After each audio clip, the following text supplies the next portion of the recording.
This is my black and purple jig. Very simple fly, one that has infinite color variables, uses some of our tools and even some of our head cements in a different way. Great versatile pattern for bass or trout, nymphing under an indicator, dragging the bottom, whatever you choose to do to get your fish to eat.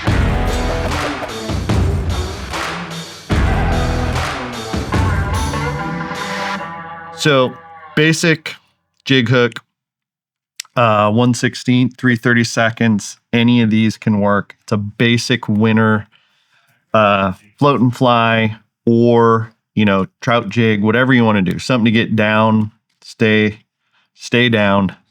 I'm just going to start with 8/0 black thread. There's a lot of different ways to tie this. I'm not too concerned with laying too much thread down, so I'm going to lay a nice thread base down, just kind of secure everything. Trim that. Then you can use, I prefer black. Let me use black marabou as a tail. Just kind of tie this in.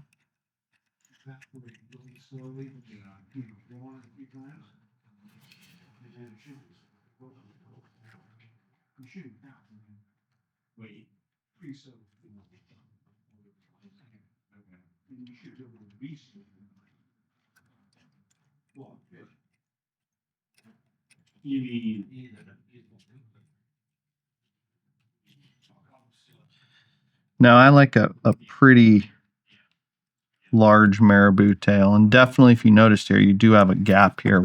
I'll show you how we're going to take care of that here in a minute.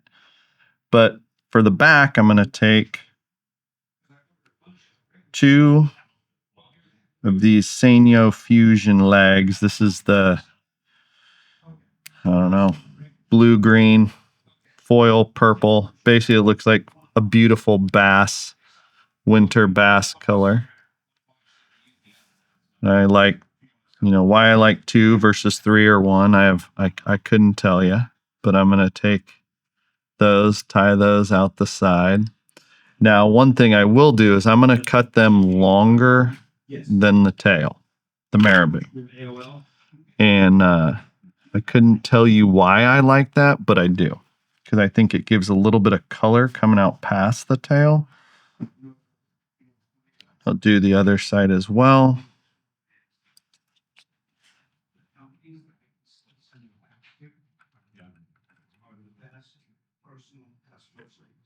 I'll take that, trim about the same.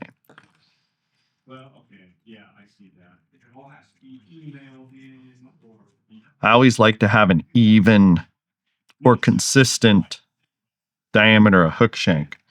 And so I learned a trick from one of our tires and a good friend of mine, Ryan Williams, and I take basically anything, chenille, micro chenille, whatever it is, and I just tie it in here. You could wrap it, you could do whatever. And I just basically beef up or even out the diameter of that hook shank to match that hump in there. Let me do one more for the marabou.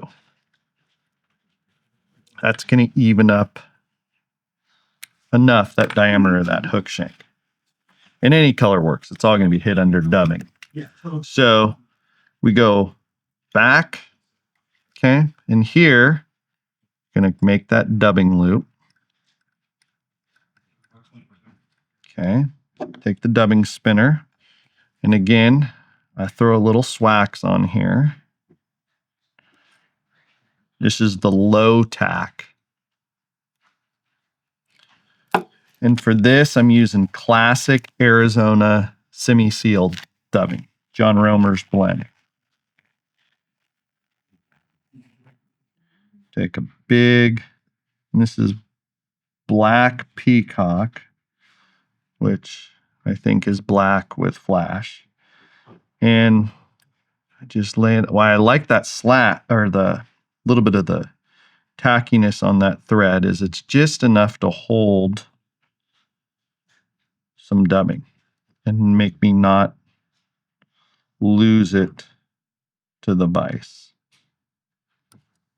Then come down and clamp that down. Then get a pivot point and spin.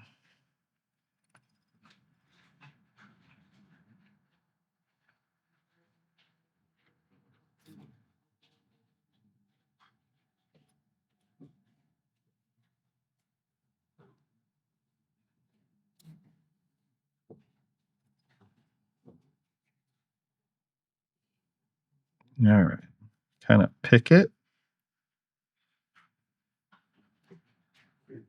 Set that in my pile. Move my thread. Then I take that and I palmer it around that hook shank. And like anything you palmer, I do use two hands. Kind of the bobbin's going to dangle there and get in the way, but I use that second hand to pull those fibers as I go forward back, so none of them get too batted down.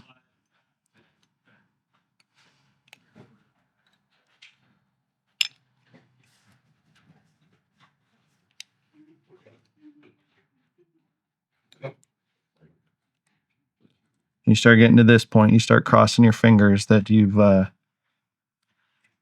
your dubbing loop was long enough. If not, I'll show you the trick because no one's perfect. Get right about there, just like I planned. Now, one thing you can do if you're not happy, you can obviously put some dubbing in there, but what I'll show you, we're going to do a little pack it all back there, give it a nice little head. And you get that nice kind of mohair leech style body. I'm going to take a couple legs here again, same that I used on the back. And I like to give just two. So I take those and I just pin those. Okay. And I keep this.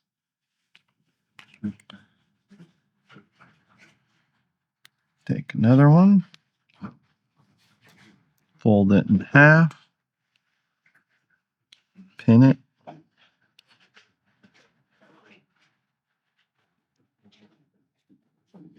Now, at that point, take a little bit of my leftover dubbing and I'm going to pack it. Okay. Just going to give that a couple wraps right in between, then pull that there. And then I'm going to tie that off. Making sure I don't tie any of that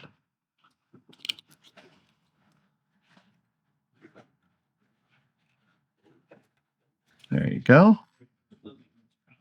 Then I'm going to take these, and I cut these pretty short. I like them stiff, so you get a little push out of them. Definitely the ones up here, I'm going to cut short. All right. Now, next, for a long time, I was buying painted jigs, and I like this fly in all black. So what I'm going to do is I'm going to use some of our hardhead black to actually not only seal this all up, but paint that jig head.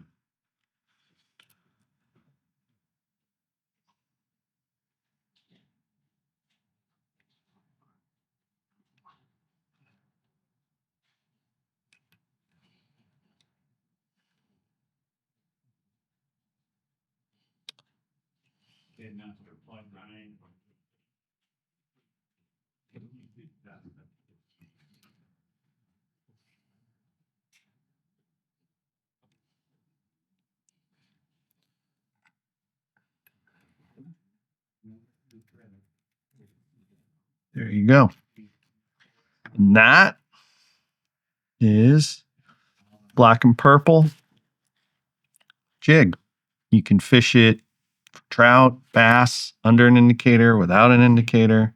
Lots of different options. You could probably, even if you tie it heavy enough, throw it on a spin rod.